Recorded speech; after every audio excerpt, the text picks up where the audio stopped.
Me dirigir a você e saudá-lo com a paz do Senhor é para mim um prazer muito grande. Eu estou aqui para recomendar o nosso ministro, o evangelista Natalino das Neves, membro da Convenção do Paraná e da Assembleia de Deus em São José dos Pinhais, e que faz o comentário semanal das nossas lições da Escola Bíblica Dominical. Caro professor, eu recomendo, assista com atenção a aula desta semana. Veja aí que preciosidade e tenha uma boa aula no próximo domingo.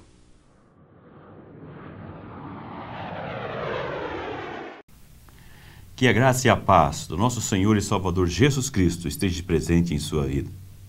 Estamos aqui na fase 2 do projeto AEBD na Web TV, um projeto da Igreja Evangélica Assembleia de Deus de São José dos Pinhais, cujo pastor-presidente é o pastor Ival Teodoro da Silva e o nosso superintendente local, meu amigo evangelista Ismael Nascimento de Oliveira. E nós estamos aqui, eu disse fase 2, porque nós já iniciamos, o primeiro trimestre de 2013, estudando a lição Elias e Eliseu, um ministério de poder para toda a igreja. Nós disponibilizamos as 13 lições do primeiro trimestre de 2013, início desse projeto aqui em São José dos Pinhais.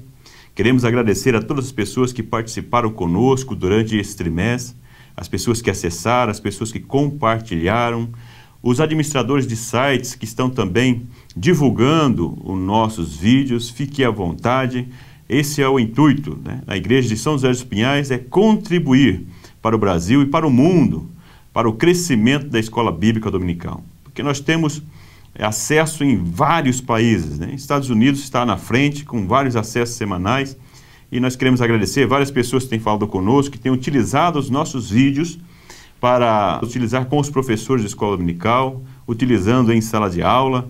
Então nós ficamos felizes com isso, em poder contribuir. E você pode nos ajudar, ajudando as demais pessoas também a compartilhando esses vídeos.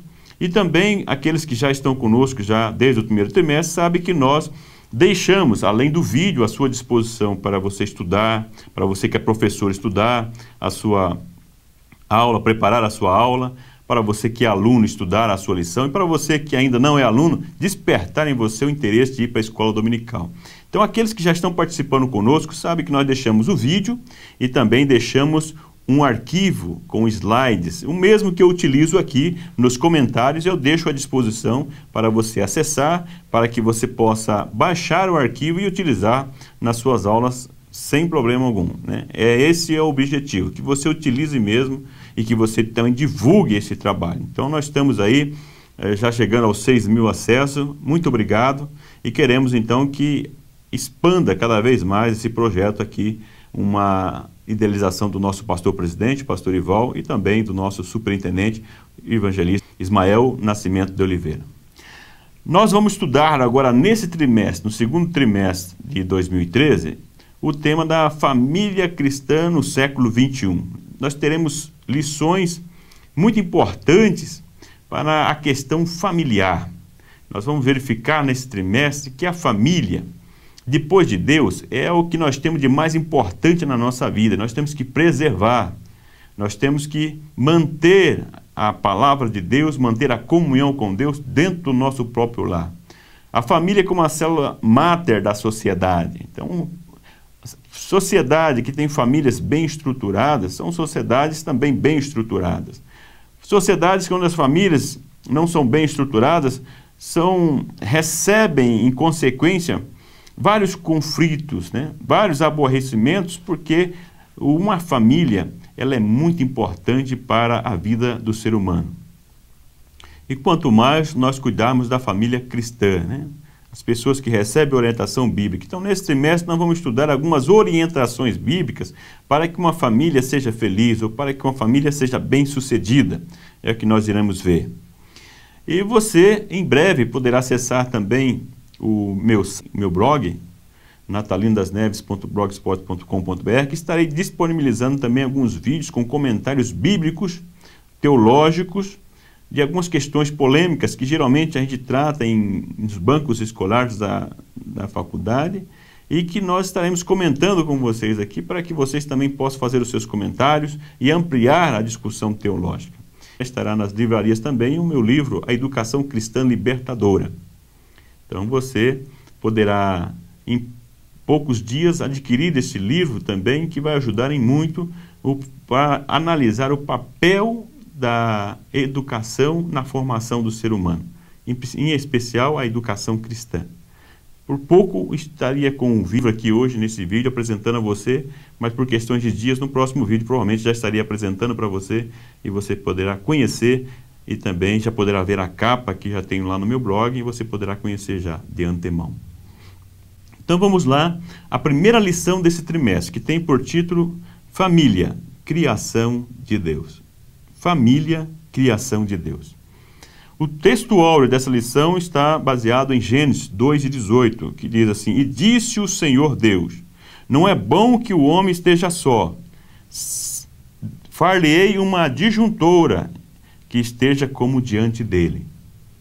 Então nós vemos aqui o fato, onde o momento quando no relato da criação é constatado e é decidido então por Deus, nesse relato bíblico da criação, então fazer uma adjuntora para que esteja ao lado, né? Fala aqui diante dele, mas ao lado de Adão, ou como o símbolo do primeiro homem da face da terra. A verdade prática diz assim: a família é a instituição divina, ela é uma instituição divina, ela é a base da vida social. Então, aquilo que nós já comentamos, que a família como a célula máter da sociedade, ela é a base da sociedade, a questão das famílias, né? Várias famílias formam a sociedade.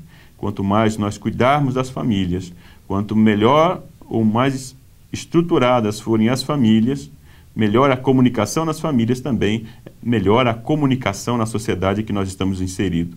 A leitura bíblica em classe se encontra em Gênesis capítulo 2, do verso 18 ao 24, que diz assim, que fala sobre o relato da criação, no momento em que o homem, né, que já tem um contato com os demais seres, né, animais, com o gênero masculino e feminino, e no relato bíblico da criação, o homem foi criado inicialmente sem a sua companheira, sem o gênero. E aqui nós vemos no momento quando ele se sente só, quando ele não se sente bem ao ver os demais animais com as suas companheiras e ele como um ser único, demonstrando que o ser humano é um ser social e que necessita de uma companhia. E aí vem a criação da mulher como companheira, para estar ao seu lado, como um complemento, né? Como que não pudesse um homem e a mulher viver um sem o outro. Então nós vemos aqui a criação da figura da família, do casamento entre um homem e uma mulher, que é a figura bíblica para o casamento. Objetivos propostos dessa lição. Então, é compreender que a família está no plano divino, né? A família está no plano divino. Ou melhor, compreender a família no plano divino, que é o primeiro objetivo, né? Como Deus tendo um plano maior, Deus instituindo a família. Conscientizar-se das consequências da queda para as famílias. Então, nós vamos analisar quais foram as consequências da queda, né, do ser humano, do pecado diante de Deus, para a família, porque teve as suas consequências. E nós vamos verificar que tem a sua abrangência aos nossos dias. E analisar a constituição familiar ao longo dos anos, né? Como que foi desenvolvendo essa constituição da família. Houve mudanças ou não houve mudança? Ou sempre foi a mesma? Nós vamos analisar isso nessa lição. Então, para introduzir a lição, nós vemos que a instituição, a família foi instituída por Deus. É isso que nós vamos ver no decorrer da lição. Deus que instituiu a primeira família, né? E deu ali as suas orientações.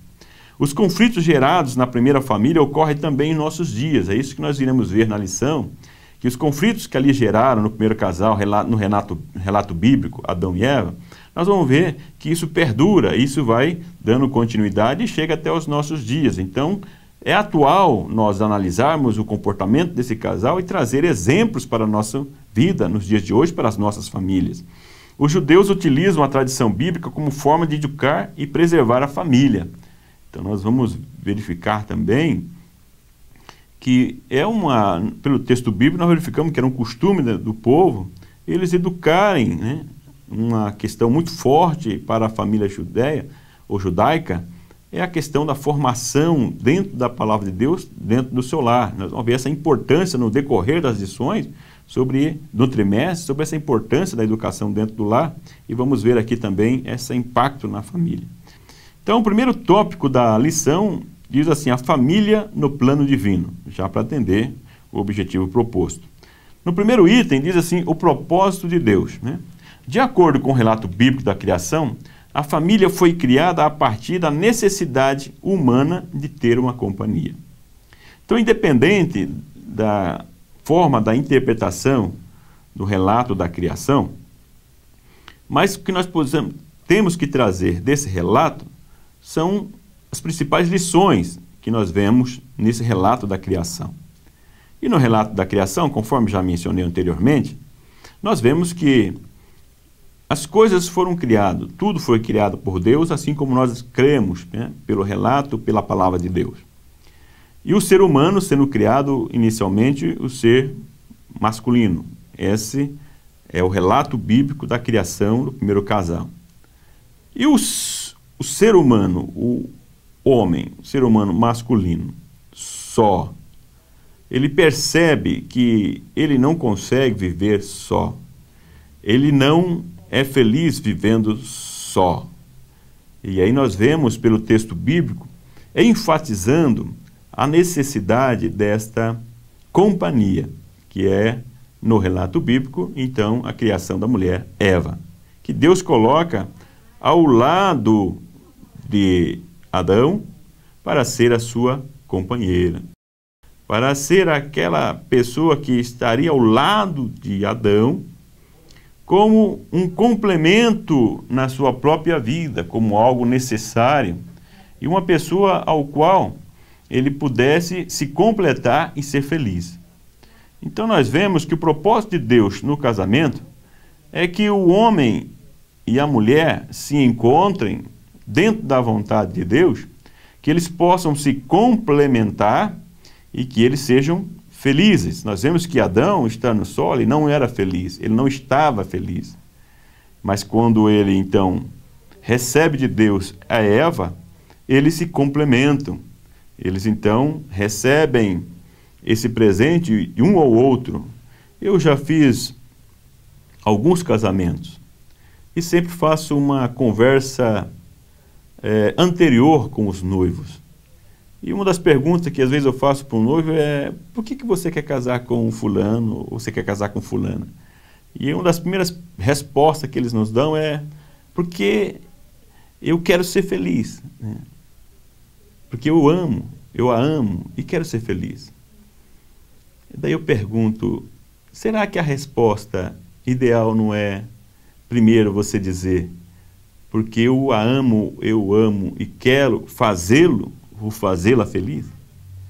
Porque quando um casal tem a preocupação de que a pessoa que está ao seu lado esteja bem, que ela seja feliz, então você também vai ser uma pessoa feliz. Então, antes de querer ser feliz, você tem que se preocupar também em fazer aquela pessoa que está ao seu lado feliz, se sentir bem. Isso é muito importante. Nós vemos isso aqui nesse casal, nesse exemplo do relato da criação da mulher para estar ao lado do homem.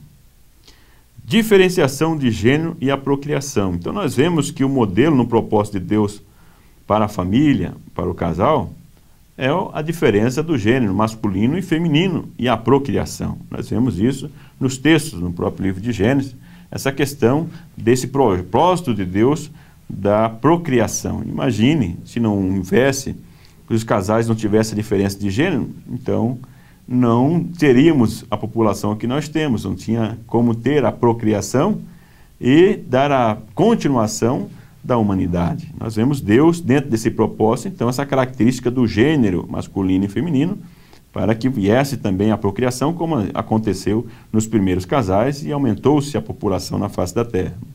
Necessidade de relacionamentos, né?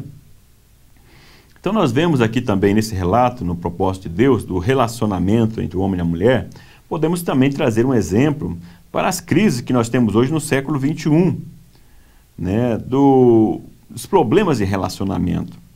Casais que não se conversam mais, muitas vezes estão se conversando por internet dentro da própria casa, muitas vezes pelo Face, por e-mails, por quê? Por Twitter, porque cada um está num cômodo com um equipamento de informática e o tempo que tem livre tem se dedicado aos equipamentos. Eu estou usando aqui um equipamento, um tablet, né? Um iPad. Isso é útil da forma que, dependendo de como você utiliza, como nós temos uma televisão que muitas vezes foi criticada, mas nós temos que saber usar. Então tem o tempo que você deve se dedicar para um tempo ter com a sua companheira, com os seus filhos.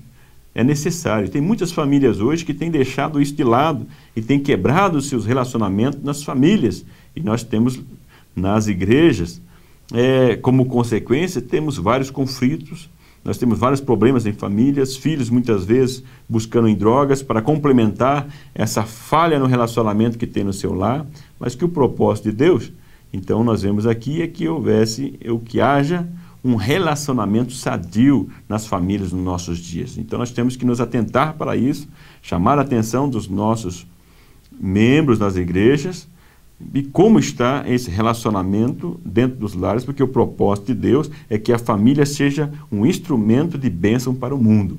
A família cristã como instrumento de Deus de bênção para o mundo, alcançando as demais famílias como exemplo, você que é da família cristã. Aí vem a aplicação prática. Você que já está acostumado conosco sabe que nós fazemos aí uma aplicação prática daquilo que nós vemos. Sua família tem sido um instrumento de bênção? Como está a sua família? Ela está dentro do propósito de Deus? É um momento de você refletir de como está a sua família. Ela está sendo um instrumento de bênção de Deus? Está dentro do propósito de Deus? O item 2 do primeiro tópico diz um lugar de proteção e sustento. Então nós vemos que no Jardim do Éden, onde estava a família, inicialmente, ela estava num local de acolhimento, proteção e provisão. Nós vemos que naquele ambiente, era um ambiente em que eles estavam felizes. Era um ambiente que havia comunhão. Era um ambiente em que havia aqui a provisão, em que eles se sentiam protegidos naquele local, porque além dessa comunhão que eles tinham, relacionamento com eles, tinha a presença de Deus naquele ambiente. Uma família com um bom relacionamento, em comunhão, sendo protegida, acolhida, tendo provisão para as suas necessidades, e também aí vem Deus presente, lá no primeiro casal. Ele estava presente. E nós vemos que hoje muitas famílias não têm dado espaço para que Deus venha se fazer presente no seio dessa família. Deus tem sido deixado a segundo, terceiro, quarto, quinto plano. E Deus não tem tido espaço nessas famílias. É como o autor Apocalipse, quando Jesus bate na porta da igreja, né? Que muita gente confunde, mas ela bate na porta da igreja. Então, fazendo uma aplicação, muitas vezes, Deus está batendo, Jesus está batendo na porta, né, do nosso lar, da nossa família, porque Ele quer estar presente, como estava ali também no Jardim do Éden, e dando a eles um sentimento de acolhimento, de proteção e de provisão. Deus está presente no seu lar. Deus está presente na sua família. São questões que nós temos que levar para os nossos alunos, você que é professor, você analisar você primeiro como está a sua família, levar a igreja para refletir sobre isso. Deus está presente. As pessoas estão se sentindo acolhidas dentro do seu próprio lar, porque tem várias pessoas que eles se sentem bem muitas vezes dentro da igreja, dentro do trabalho, no próprio trabalho, e eles se preocupam quando estão retornando ao seu lar, por causa que é um ambiente que eles não percebem a presença de Deus, é um ambiente que estão felizes. Aonde? O local aonde deveria ser o local aonde você mais desejasse estar, com a sua família. Pois depois de Deus, como eu já disse, A prioridade, número 2, é a família. Essa é uma questão que eu aprendi em 94, 95, quando o meu pastor, o pastor Roque Lourenço de Cianorte. Quando iniciei a fazer um trabalho na igreja a convite do pastor, quando no início rejeitando, acabei aceitando, e estava tão envolvido com a secretaria da igreja, que era o trabalho que havia me posto, que eu estava deixando a minha família de lado. Saía do serviço e todo dia ia para a igreja e chegava tarde em casa. E esse pastor, o pastor Roque Lourenço, pastor presidente em Cianorte, certo dia me disse: Natalino, amanhã eu quero conversar com você, mas lá na sua casa. Isso me preocupou muito. Falei: o que será que eu fiz? Que eu estou fazendo de errado, que o pastor me chamou a atenção? Quer me chamar a atenção? O que será? E ele chegando na minha casa, meus filhos ainda pequenos, e nós conversando, ele disse: Natalino, estou muito contente com o seu trabalho, você é muito esforçado, mas eu estou preocupado. Eu falei: por quê, pastor? Eu estou preocupado porque você tem colocado o teu trabalho na igreja em primeiro lugar antes da sua família. Cuida da sua família. Primeiro a Deus, depois a sua família, depois o trabalho e a igreja. E isso eu aprendi e tenho trazido para a minha vida e que sirva para você na sua vida também. Saber priorizar Deus em primeiro lugar e a sua família, porque a responsabilidade do cuidado pela família é sua. Cuide da sua família. Ame a sua família. Proteja a sua família. Que seja um ambiente de acolhimento, de proteção. A sua família tem sido um ambiente de proteção e sustento? É a aplicação prática. A sua família tem sido um ambiente de proteção e sustento? Reflita sobre isso. A sinopse do tópico 1 diz assim: Deus criou a família com desígnios sublimes. O Criador não fez o ser humano para viver na solidão, mas para viver em comunhão, para viver em família, viverem felizes. Esse, então, é o propósito divino para a família no plano divino. O segundo tópico diz a queda e as suas consequências para a família. Então entra aqui no primeiro tópico o ataque do inimigo.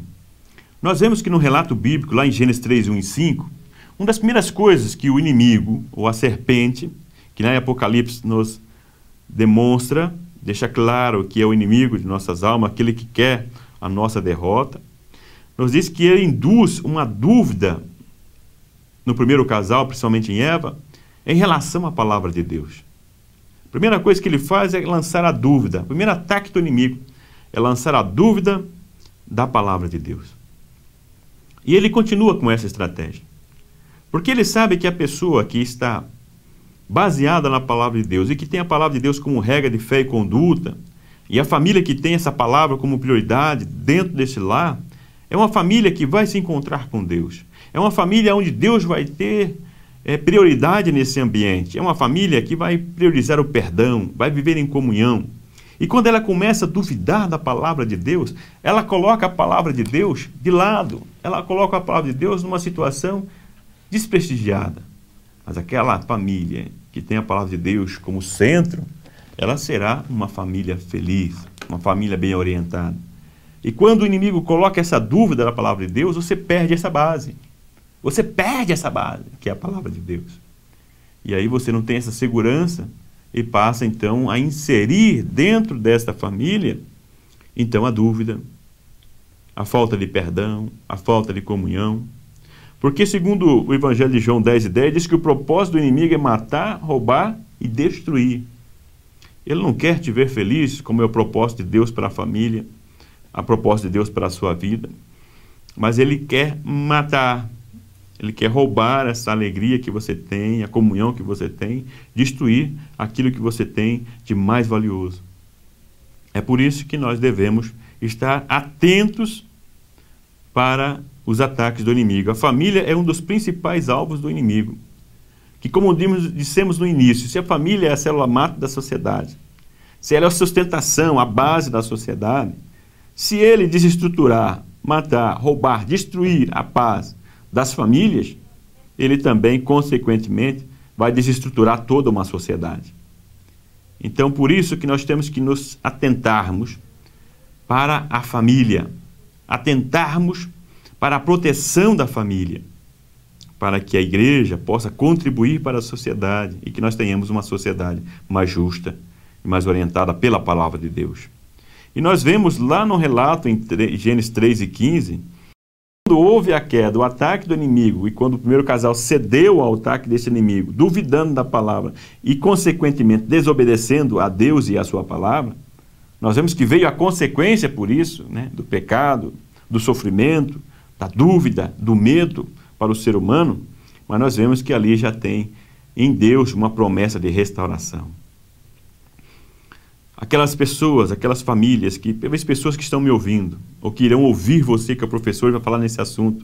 Muitas famílias que estão muitas vezes destruídas, que estão abatidas, tristes, angustiadas, e pensa que Deus não se preocupa com elas, por causa do seu comportamento, por coisas que já passaram.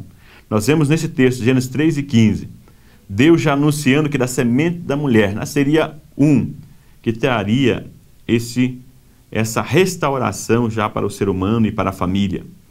E esse que nasceu foi Jesus, o Filho de Deus, que é aquele que vem restaurar aquilo que o inimigo tirou de muitas vidas. Talvez você que está me ouvindo, ou muitas pessoas que irão ouvi-lo, na lição do primeiro domingo de abril. Muitas pessoas talvez estão duvidando que às vezes haja a possibilidade de restauração para ele. Então apresente Jesus como aquele que restaura a família, que restaura as vidas. Aplicação prática: você está atento aos ataques do inimigo à sua família? Atento. Aqui eu quero trazer uma ilustração. Ficou famosa aquela questão da rã na panela com o candidato a vice-presidente dos Estados Unidos, Al Gore, se não me engano o nome. Ele trouxe aquele exemplo, mas é um exemplo que já existia anteriormente, já estava na literatura muito antes. Da rã, se você pegar uma rã e jogar numa panela de água fervendo, o que ela vai acontecer? Imediatamente ela vai pular, porque ela tem o sangue frio, acostumada com o ambiente frio, e ela sabe que aquela água fervendo vai acabar com a sua vida, vai matá-la. Mas se colocá-la numa panela de água fria e colocar sob o fogo, a água vai aquecendo, ela fica dentro daquela panela, até a água alcançar, aquecer e chegar ao estado de ebulição. E ela vai morrer cozida, sem perceber a mudança do ambiente. Não faça essa experiência, mas isso é comprovado. E isso muitas vezes, na vida cristã, muitas pessoas estão como essa rã. Muitas vezes o inimigo não lança sobre ele, sobre a família, algo que vai assustá-la de imediato, sabe que vai destruir a família, mas vai lançando coisas pequenas dentro da família que vai sendo introduzida. E às vezes o pai da família, o líder da família, ele não percebe isso e pouco a pouco vai se introduzindo, e quando você vê, ele já destruiu, ele já matou pessoas, ou a família, aquela comunhão e a paz que existe na família. Então, você está atento para os ataques do inimigo? Fique atento, observe. O segundo item diz o resultado da queda no relacionamento familiar. O relacionamento perfeito do primeiro casal foi destruído pelo pecado. Então nós vemos que esse foi uma das consequências, né, da queda. O relacionamento sendo rompido pelo pecado. Porque, como já dissemos, quando entrou a dúvida pela palavra, entrou a desobediência, também entrou a falta de paz, entrou o medo, a angústia, a dor e o sofrimento dentro desse primeiro casal. É por isso que, muitas vezes, nos nossos dias de hoje, muitas pessoas estão passando pela mesma situação, porque o pecado trouxe o sentimento de medo, culpa e vergonha. Nós vemos lá em Gênesis 3, 8 a 12. Tem muitas famílias, muitos casais que, por causa do pecado, eles estão vivendo no medo, na culpa e na vergonha, porque eles não têm essa liberdade, muitas vezes, o poder da palavra na sua vida para confessar, para pedir perdão e para perdoar. E às vezes vem essas questões dentro da própria família e tem prejudicado os relacionamentos familiares. Hoje muitos lares deram espaço para o pecado e estão sofrendo e precisando de restauração. Então é possível que muitas pessoas que estão me ouvindo estão com a sua família em dificuldade, estão muitas vezes aflitos, angustiados, sofrendo. Às vezes até você que é professor ou professor de escola dominical, vai dar a aula, mas sabe que o seu coração angustiado. Mas busque em Deus e veja o que o seu comportamento, que a sua atitude pode mudar essa realidade. Porque tem muitas pessoas que estão dedicando à igreja, E muitas vezes o problema está na sua própria atitude, no seu próprio comportamento, que não tem priorizado a família. E muitas vezes no lar que tem entrado o pecado por causa dessa falta de relacionamento, é momento de restauração. Essa lição é um momento de você refletir, levar as pessoas a refletirem sobre a restauração no lar. Muitas coisas que têm se perdido, como se perdeu na queda, no relacionamento familiar, e se restaurar. É momento de pais e filhos se abraçarem. É por isso que na escola dominical é o local onde a família deve se encontrar, onde os pais e os filhos devem estar aprendendo a palavra de Deus juntos. Acorda, você que ainda não vai na escola dominical. Você que é professor, você que é líder. Chame a atenção das famílias, dos líderes das famílias, para que estejam juntos na escola dominical, aprendendo a palavra de Deus, principalmente nesse trimestre, e depois continuem assistindo, para que possa valorizar mais a sua família, valorizar mais o relacionamento familiar, o tempo junto, o amor, a proximidade. Aplicação prática desse item. Como está o relacionamento em seu lar? Há espaço para Jesus e a sua palavra? Como está? Nós vamos estudar tem uma lição que vai falar especificamente sobre essa questão da necessidade do culto doméstico. Mas como está o relacionamento no seu lar? Como está o espaço para Jesus e para a sua palavra? Tem muitos que não têm nem como conversar sobre a palavra de Deus com seus filhos, porque não conhecem a palavra de Deus, não frequentam a escola dominical. É o momento de nós enfatizarmos a importância de conhecer a palavra de Deus. E o terceiro item nos fala da família familiar depois da queda. Fala do comportamento dos primeiros casais que trouxe consequências até os nossos dias, né? Uma das consequências é a morte física, né? E a consequência do pecado. Deus ama o pecador, nos diz aí o autor, mas devido à sua natureza não tolera o pecado. E muitas vezes isso está inserido dentro das famílias, que Deus não tolera esse pecado. É o que nós temos que tratar dentro do nosso lar. Então nós vemos aí também o terceiro item, a vida familiar. Quando diz a vida familiar depois da queda, é citado Isaías 53:4. Por mais que a queda traz consequências, como o pecado, como o sofrimento e a dor, cita Isaías 53:4, que diz que Cristo se fez pecado por nós e na cruz levou as nossas iniquidades sobre si. Levou as iniquidades individual, levou as iniquidades das famílias, os pecados das famílias. Então existe a possibilidade de restauração em Cristo Jesus. Então nós temos que anunciar Jesus como a solução e a palavra de Deus para as famílias para serem restauradas. A expulsão de Adão e Eva do paraíso versus pessoas que perdem o conforto e a proteção do lar. Como dissemos no início, Adão e Eva estavam no paraíso, no conforto, estavam na proteção, na provisão daquele local que Deus havia preparado. Mas por causa da dúvida pela palavra, por causa da desobediência do pecado, eles foram expulsos do paraíso. Então tem muitas pessoas que estão perdendo esse conforto e a proteção do lar por causa da desobediência, por causa da dúvida da palavra de Deus, por causa do pecado que muitas vezes tem entrado dentro dos lares e as pessoas têm perdido essa comunhão com Deus. Então nós vemos um exemplo da purificação do lar de Jacó. Jacó, em Gênesis 35:1-7, depois de várias experiências que ele tinha com Deus, nós vemos que ainda era necessária uma restauração na sua família. Porque nós vemos em Gênesis 35:1-7 que ele precisou tirar os altares do lar.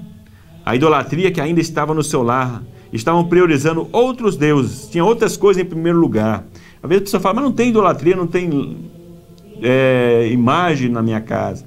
Mas tudo aquilo que você coloca em primeiro lugar na sua vida antes de Deus é idolatria. Então, como Jacó e a sua família, talvez a sua família precisa priorizar a Deus, tirar muitas coisas que você tem colocado antes de Deus na sua vida, na vida da sua família, para que haja uma restauração no seu lar. Você que tem perdido a zona de conforto do lar, esta lição convida a restaurar a sua vida familiar. É a aplicação prática. A sinopse do tópico 2. A família, desde a sua instituição, foi alvo dos ataques do inimigo. Satanás fez de tudo para que o propósito de Deus para as famílias fosse destruído e continua buscando a destruição desse propósito de Deus. Nós devemos então ficar atentos para se nós verificarmos se nós estamos realmente dentro do propósito de Deus, dentro da nossa família, se a nossa família está dentro do propósito de Deus. E o terceiro e último tópico da lição fala a constituição familiar ao longo dos séculos, né? Então, fala aqui no primeiro a família patriarcal, que nós vemos nesse modelo da família patriarcal a figura do pai, o patriarca, como a figura principal, o senhor da casa, o líder, aquele autoritário, aquele que só ele fala e que todos têm que obedecer. A esposa e os filhos exercem um papel secundário de submissão rígida ao patriarca. Então nós vemos que essa figura é uma figura que veio ao longo dos tempos, ainda temos essa figura da família patriarcal, mas nós temos que tomar um cuidado com essas questões. Tem muitos pais que são tiranos dentro do próprio lar, são opressores da esposa, dos filhos, pessoas que têm um comportamento, às vezes até exemplar dentro da igreja, mas dentro do seu lar, da sua casa, ele não tem esse comportamento, não trata com amor, não trata com respeito a esposa e os filhos, porque diz, aqui é eu quem mando.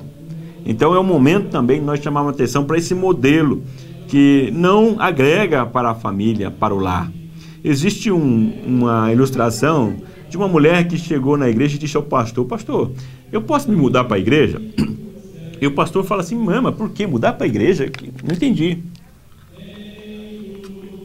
Daí ela diz assim, é porque meu esposo aqui na igreja é uma bênção, é fogo puro, né, como diz o ditado popular. Mas lá em casa é uma treva. Lá em casa ele é durão, ele não respeita a família, não tem comunicação com os filhos e assim por diante. Então tem muitas pessoas que mantêm uma aparência na igreja, mas nós temos que ter a mesma aparência. Muitas pessoas que não conseguem pregar olhando para a sua esposa, para os seus filhos, por causa do seu comportamento no seu lar.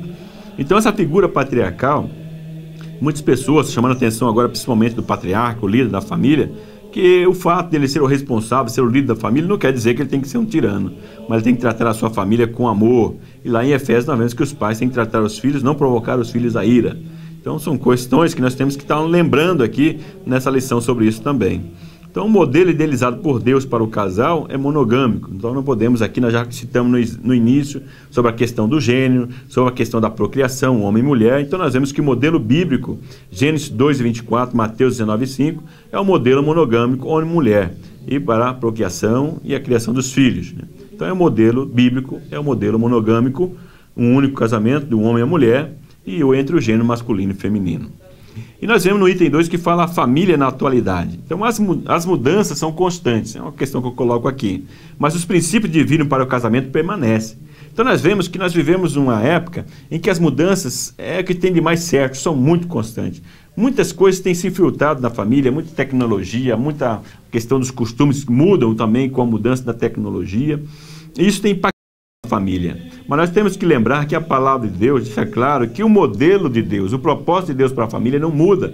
Então esse é o modelo. E o autor coloca alguns desafios para a família. Então o primeiro desafio que ele coloca na lição da família é a carne.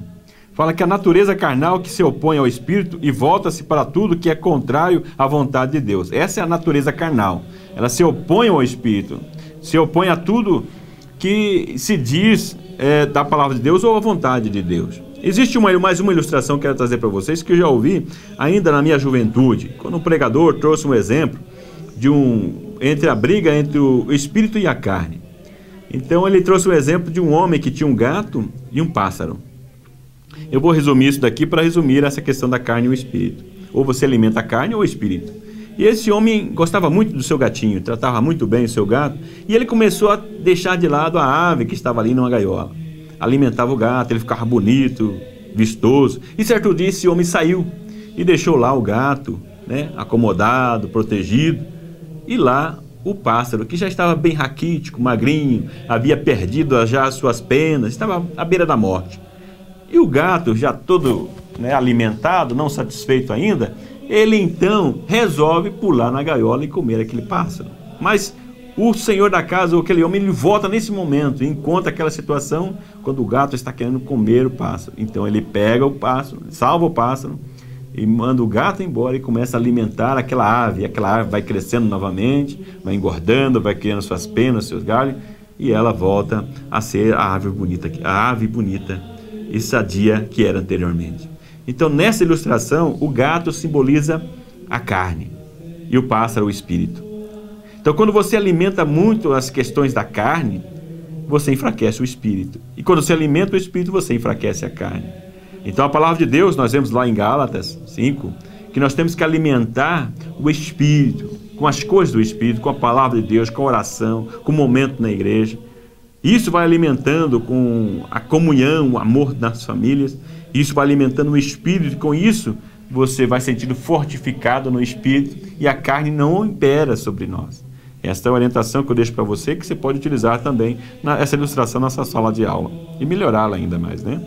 Então, outro desafio da família é o mundo, né? Não ameis o mundo, nem o que no mundo há. Se alguém ama o mundo, o amor do Pai não está nele. Não tem como servir dois senhores, Mateus 6:24. E os nascidos de Deus vencem o mundo. Então, são as influências que nós temos hoje no sistema, no mundo em que nós vivemos. Jesus disse que não peço, na oração sacerdotal, em João 17, não peço que os tire do mundo, os discípulos, mas que os guarde, que mesmo no mundo em que estão, no sistema em que estão, possam manter a sua integridade, manter a sua fidelidade a Deus. Muitas pessoas têm perdido esses princípios, o caráter, muitas vezes até mesmo dentro da igreja, às vezes infiltrando até no próprio sistema da igreja. Mas nós temos que deixar o mundo, né? Viver no mundo, mas não sofrer a influência do mundo, do sistema que domina esse mundo. Mas nós devemos ser regidos pela palavra de Deus. E o terceiro desafio da família é o diabo. Diz assim: sujeitai-vos, pois, a Deus, resisti ao diabo e ele fugirá de vós. Tiago 4:7. Então, é a orientação da palavra de Deus. Como você vencer o inimigo? É você se sujeitar, pois, a Deus. E resistir ao diabo, não se sujeitar às orientações ou os ataques dele, que ele vai fugir de você. É isso que diz aqui a palavra de Deus. Utilizar as armaduras de Deus, sobretudo o escudo da fé. Está relacionado aqui, lá em Efésios 6:16, que fala que sobretudo, revestir da armadura de Deus, sobretudo o escudo da fé. Nós vemos que está relacionado lá no início, que nós dissemos que o casal, ele caiu pela primeira vez porque duvidou, né? Perdeu a fé na palavra de Deus. Então, a fé é algo que nós temos que estar agarrado para que o inimigo não tenha poder sobre as nossas vidas. A família cristã deve tomar as decisões pautadas na palavra de Deus, para que o inimigo não tenha poder sobre as suas vidas, para que o inimigo não tenha poder sobre a sua família, sobre o seu lar, para que ele fuja do seu lar. O seu lar deve se sujeitar a Deus e a sua palavra. A sinopse do tópico, o terceiro tópico e último, os 3 maiores desafios espirituais da família são o mundo, a carne e o diabo. Considerações finais. Então, nessas lições nós aprendemos que o próprio Deus instituiu a família. Instituiu no modelo monogâmico, né? Um único homem, um casal, um homem e mulher, e com o gênero masculino e feminino, e para procriar. Então está dentro do propósito de Deus e foi instituído por Deus a família. A dúvida da palavra de Deus trouxe sérios conflitos ao primeiro casal e continua trazendo nos nossos dias. Então a questão da dúvida da palavra de Deus é que tem trazido muitos conflitos nos lares. A falta de priorização da palavra de Deus nas famílias, nos lares. Então é o momento de nós chamarmos a atenção dos nossos membros, das nossas famílias, para que possa se pautar na palavra de Deus, que a palavra de Deus esteja priorizada, que a palavra de Deus esteja sendo ensinada nos nossos lares e que venha reger, ou que venha coordenar as atitudes e os comportamentos nos lares. O mundo tem mudado constantemente, mas o padrão de Deus para a família tem sido mantido, não muda, que é o padrão dado pela palavra de Deus e a priorização da palavra de Deus. Então, que Deus, na sua multiforme graça e misericórdia, vos faça compreender aquilo que nós estudamos aqui nesta oportunidade. Então, não deixe de acessar os nossos vídeos, não deixe de clicar aí, depois que você acabar de ver esse vídeo, abaixo do vídeo, lá em gostei. Quando você clicar em gostei, vai abrir para você para compartilhar, vai abrir lá o Face, o que você tiver de rede social, vai lá e clique na rede social e compartilhe esse vídeo para quanto mais número de pessoas possível. Eu peço que você use os seus e-mails, a sua rede social, nos ajude a ajudar outras pessoas também. Divulgue no nosso site adsãojosédospinhais, sem acento.com.br, redemonamiga.com.br, sem acento também, e meu blog pessoal, natalinodasneves.blogspot.com.br. Divulgue na sua rede, divulgue esse trabalho e que Deus continue abençoando você. Que a graça e a paz do nosso Senhor e Salvador Jesus Cristo, o grande amor de Deus, a consolação e a comunhão do Espírito Santo esteja na sua vida hoje e sempre. Muito obrigado mais uma vez pela sua participação. Até a próxima.